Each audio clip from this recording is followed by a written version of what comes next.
It started during the COVID pandemic, early April, May of 2020, when we were just trying to understand what does this mean to all of us as human beings. I was sitting in my home and feeling very scared and vulnerable, and I do a gratitude exercise. I try to tell myself, okay, calm down, you have a roof over your head, you have family around you, and you have food. So it's good. Just think about all the good things that you have. So I went through that exercise, and the very next day I read an article about how the pandemic would affect victims of domestic and sexual violence. And it completely took away my essence of what I was trying to say to myself, to calm myself, right? This home, this safe space is a place of violence for people. And so that's where the journey really started. As an immigrant myself, I put myself in the shoes of people who have left their family behind, their education, everybody that they know, and they've come to this new place to start a life with no bank account, no credit card, no driver's license. How does that translate in an abusive situation? How vulnerable it makes people, So the immigrant and refugee population is a vulnerable group within an already vulnerable group of domestic violence survivors. So I was trying to figure out what are these stories and how can we bring awareness? People are not aware of domestic violence being such a prevalent and disturbing factor in so many lives. People don't recognize that. It's not talked about. It's not shown outward. It's just hidden within these communities. In the beginning, it was not even about creating the work. It was about doing the research. So I reached out to not-for-profit organizations, people who help with translation and legal services and mental health providers, and just to understand, what are the resources available and what's going on in this community. I also got a lot of data, how many individuals ask for help for domestic violence? How many of them are men? How many of them are women? How many of them are in the LGBTQ community? So just collecting this information and kind of making sense to it was almost a year-long process. And that information dictates what materials I use to show the work. The artwork is a story that's told by me, but these are stories of people who have lived through some very traumatic experiences. I work with different social service organizations, and they were the ones who connected me to survivors who wanted to open up.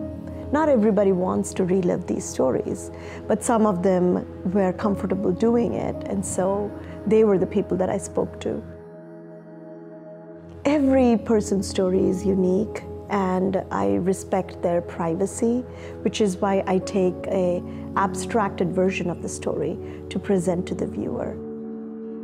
I was constantly surprised at the resilience that people showed, the amount of trust that you have to rebuild in yourself to create a life for yourself, and in some cases, women with very young children living far away from everybody that they know. So it's a constant source of inspiration for me personally to talk to these incredibly strong women. The idea is threefold, actually. One is to build awareness. These are some of the cultural issues that we're having. These are some of the legal issues we're having, mental health issues we're having within these communities. The second is, how do we make it actionable? How can they volunteer? How can they donate? And the third part of it is policy change. So nothing will really change unless we change the policy.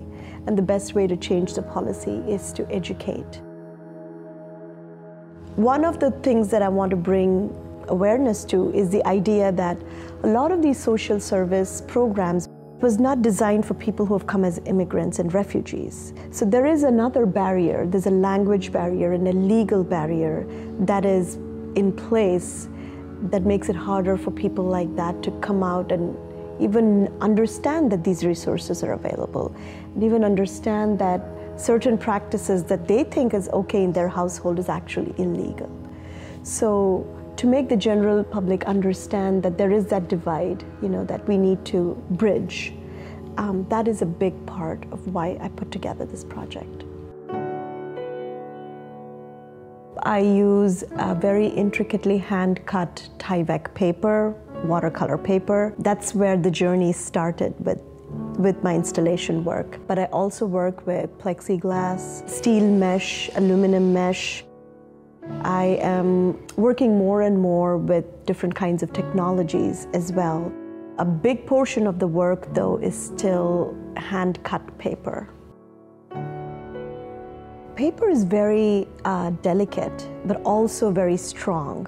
When you cut the paper out and when you reshape it, it just occupies a space in a very delicate, almost ethereal way. Within the scope of domestic violence, paper is also power. So the right kind of paper, especially for someone like me who's an immigrant, will grant you admittance into a country, will give you protection from the law. It is really important when I bring an artwork into a different space, where is the light coming from and where does a shadow fall?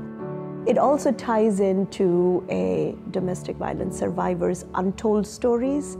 There is one part of a human being story that we see, and then there is so much going behind the scenes. Whether I have a place to show it or not, whether I sell my work or not, it's just something I need to do, and I will be doing it for the rest of my life.